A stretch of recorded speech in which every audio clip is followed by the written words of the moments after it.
Basilio Borgo, siamo arrivati alla 18ª edizione di pubblicazione sull'Acragas. Ecco, spiegaci brevemente questa volta di che cosa si tratta. Si tratta del campionato 1980-81, l'anno della rinascita del calcio agrigentino. Si ritorna in Serie C, anche Serie C2, dopo 13 anni di assenza. Da premettere che noi eravamo retrocessi nel 67-68. Dopo 9 anni di Serie C unica, per cui per noi fu una grande festa.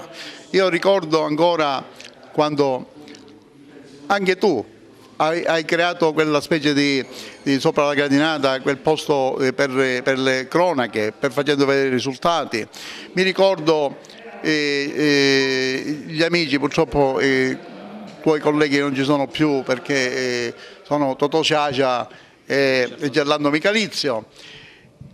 E io mi ricordo l'ultima partita in casa col Gladiator alla penultima, insomma la partita della festa, che io ero in campo con la mia cinepresa, la Super 8. E fece un bel filmato, anche vero che questo filmato è stato anche in giro nei social. E mi ricordo sempre l'emozione del campionato vedendo il pubblico agrigentino invadere il campo, cosa che io non avevo mai visto. Perché io ho cominciato a venire al campo alla fine degli anni 50, quando ci fu la promozione a tavolino dell'Ajax in Serie C, quindi non avevo mai visto un'invasione, l'avevo sempre sognato e quello fu il momento giusto. E mi ricordo che mi intervistò pure a me Gilotti di Sicilia, insomma fu una bellissima giornata. Parlando di Acragas, perché lui sta partecipando a questo mini convegno sulla presentazione di un libro di Basilio Borgo, ecco, lui ha espressamente sottolineato che nel suo cuore c'è anche un po' di biancazzurro. Ce lo vuoi spiegare meglio?